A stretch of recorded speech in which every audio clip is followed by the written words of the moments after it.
I'm calling because I'm very concerned. We have some actual proof that a trucker may actually be transporting bird flu. We have a federal agent who is aware, who has taken the documents to many agencies, including New York State Police, the FBI in many, many states, infection control disease. And what this trucker reported was that he works for Department of Homeland Security. He's a Spanish man who is trucking an independent truck. He goes down to the corner of Broadway and Clinton in Albany, New York at the Department of Homeland Security facility every single evening for loads. He said there are Raymore and Flanagan's and J.B. Hunt trucks ahead of him loading, that he has taken loads from a silo above Glens Falls. His truck actually was lowered into the ground into a silo. When the truck came out of the ground, he was given a shot in his arm told to protect his family.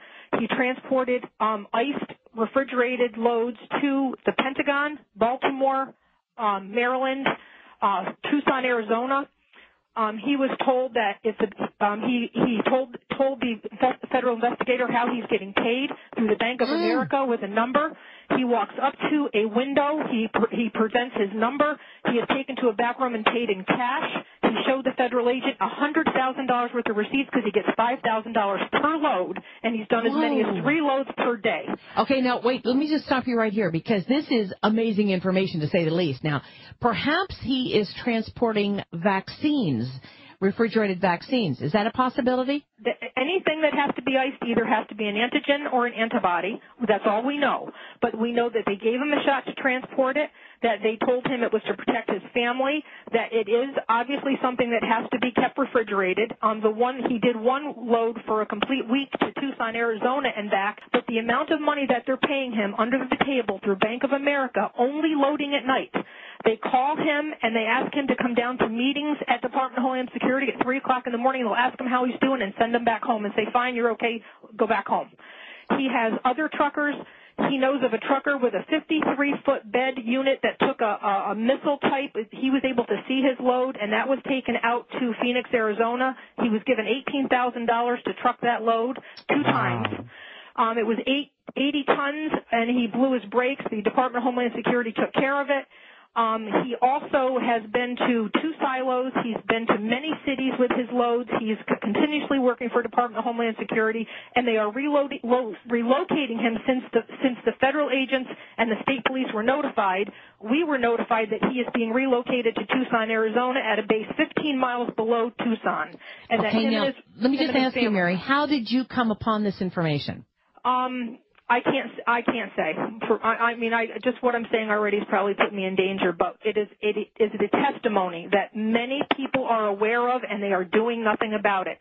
And some of the high-ups in New York State Police were quoted as saying, "It's bigger than both of us. We're not touching it with a 10-foot pole."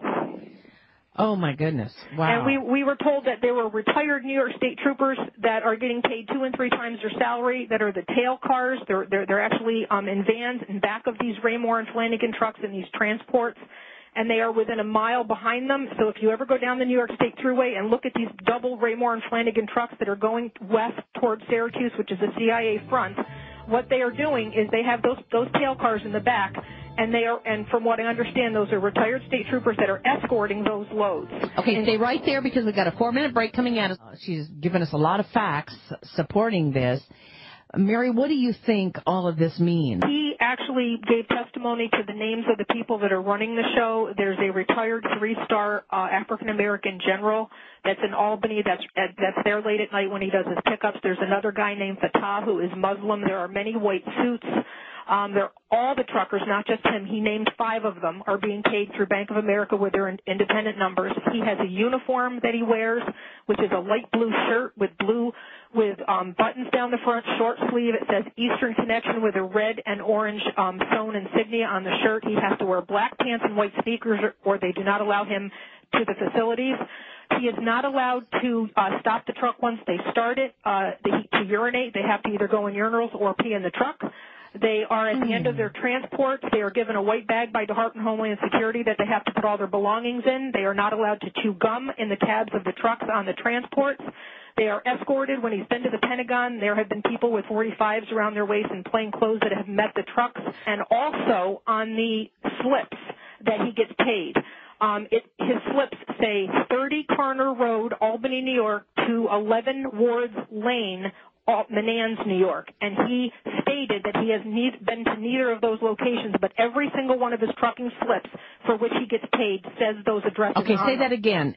30 Carner Road, Albany, New York. How do you spell that? Karner. 30 Carner Road, Albany, New York, to 11 Wards Lane, Menands, New York. How do you spell Menands? Menands. And he's also been transported by Menands police to the city limits when he leaves the facility with a load, and they turn around at the city limit and return as he progresses on with his transport. Okay, now my question is, why did he begin talking about this, or who did he decide to tell this to? Obviously, he knows that he's not supposed to be telling anybody this information. The impression that I got from the agent that I spoke to, because many people got this, I guess they have sent this to a lot of agencies, is he spoke to someone that he knows personally, and he didn't think he was doing anything wrong. He just thought he had a good gig. I think he just thinks he has a good gig with the government. When he was giving the testimony, it was an innocent testimony, and they did not bring up FEMA trains, bird flu, and any of that because they didn't want to tip him off that, that he might be doing something wrong because these people have their claws in him hour by the hour, all day long. Okay. This man said that the government told them that if he's good to them, they'll be good to him, and that they were going to take him to a place called Sandy Point in Maryland on the water for government people where it's safe when this was over, and then they have since sent him now to Tucson, Arizona with his family to relocate him on base housing, and all he has to pay for is food because this investigator has spoken to him 3 times. What I'd like for you to do is call me at the Power Hour, 877-817-9829. If you have any additional information on this or anything that we can do about this, give me a call and stay abreast with me because this sounds pretty discouraging, if you ask me. It's not just that. He's had lead cars that they'll tell him where he's got to go, and he'll be going from point A to point B, and somebody will interrupt the trip and then divert him down a road. He went to Glens Falls, New York, went to a dead-end street by a Stewart's by the Civic Center in Glens Falls, New York.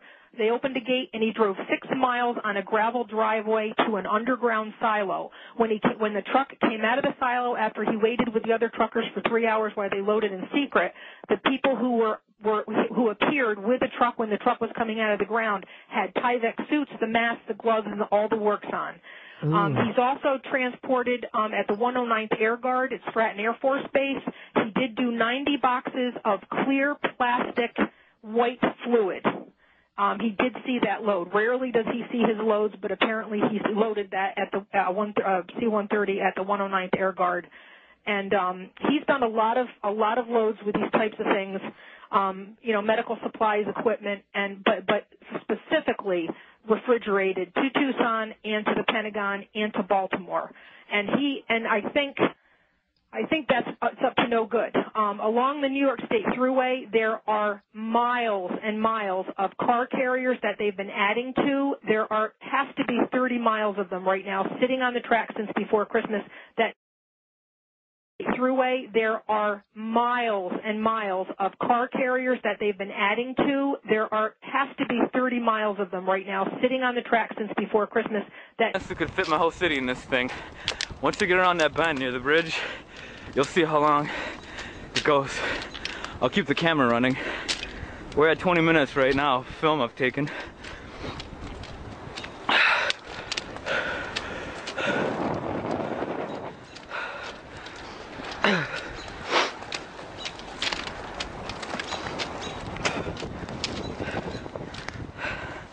Alright, I'll try to start jogging.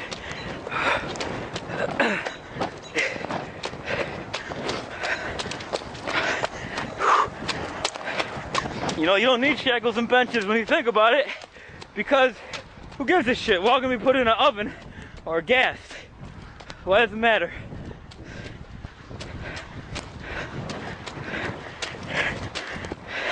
Maybe that's what they're planning, I don't even care.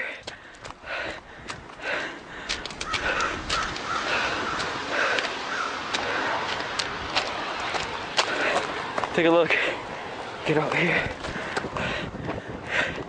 Look at that. Still going all the way down. It's wide open. Doesn't end. It goes all around the bend. In here. Take a good look. All right. And no, I was gonna get lucky today. Well, I'm inside one of these damn things. As you can see, train is massive. Take a good look, man. This might be your new home pretty soon.